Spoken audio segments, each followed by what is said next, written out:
Friends, welcome to our channel. இன்றைக்கி நம்ம பார்க்க போகிறது ரேஷன் அட்டைதாரர்களுக்கு வந்திருக்க ஒரு குட் நியூஸை பற்றி தான் பார்க்க போகிறோம்.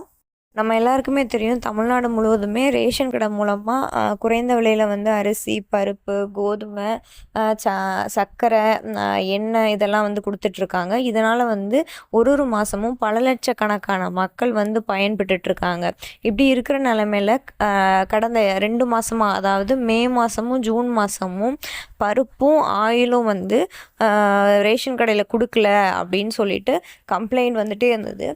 இதுக்கு வந்து என்ன காரணம் அப்படின்னா, நாடாளுமன்ற தேர்தல் நடந்துட்டு இருந்ததுனால கொள்முதல் பண்ணுறதுல வந்து தாமதம் இருந்தது. அதனால தான் பாமாயிலும் பருப்பும் விநியோகம் பண்ண முடியலை அப்படின்னு அரசு தரப்புலேருந்து தெரிவிச்சிருக்காங்க.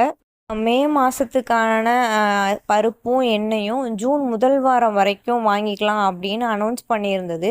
இப்போது வந்து என்ன சொல்லியிருக்காங்க அப்படின்னா, மே மாதத்துக்கான பொருட்கள் வந்து ஜூன் மாதம் கடைசி வரைக்கும், அதாவது 30ஆம் தேதி வரைக்குமே நம்மளால் வாங்கிக்க முடியும் அப்படின்னு வந்து அனௌன்ஸ் பண்ணியிருக்காங்க. அதே மாதிரி ஜூன் மாதத்துக்குள்ளதும் இந்த மாதம் இறுதிக்குள்ளே வாங்கிக்கிற மாதிரி நடவடிக்கை எடுக்கப்படும் அப்படின்னு சொல்லியிருக்காங்க.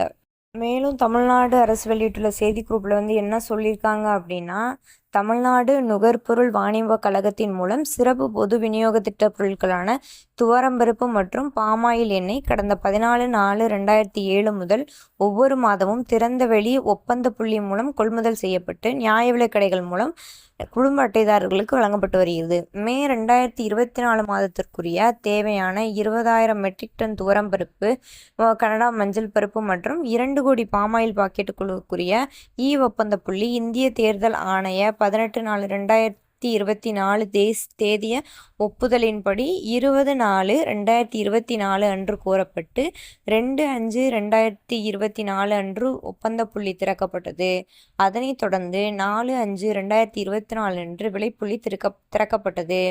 இதில் குறைந்த விலைப்புள்ளி அளித்திருந்த பருப்பு மற்றும் பாமாயில் ஒப்பந்தக்காரர்களுடன் விலை குறைப்பு பேச்சுவார்த்தைகள் நடத்தப்பட்டன. விலை குறைப்பு பேச்சுவார்த்தையில் நியாயமான விலை கிடைக்கப்பட்டதால் தமிழ்நாடு நுகர்பொருள் வாணிப கழக குழுமத்தின் ஒப்புதலின்படி துவரம்பருப்பு விநியோகிப்பவர்களால் 4 பாமாயில் விநியோகிப்பாளர்கள் 3 கொள்முதல் ஆணைகள் வழங்கப்பட்டு 4 தேதி வரை நடப்பு மே மாதத்திற்கு விநியோகிப்பதற்காக நியாய விலைக் கடைகளுக்கு 5,405 மெட்ரிக் டன் துவரம்பருப்பு மற்றும் 31,19,722 பாமாயில் பாக்கெட்டுகள் நகர்வு செய்யப்பட்டுள்ளன அப்படின்னு கொடுத்துருக்காங்க. எனவே இப்போ வந்து மே 2024 மாதத்திற்கு துவரம்பருப்பு மற்றும் பாமாயில் பாக்கெட்டுகள் வந்து அனைத்து குடும்ப அட்டைதாரர்களுக்கும் கிடைக்கிற மாதிரி தமிழ்நாடு அரசு வந்து வகை செஞ்சுருக்கு.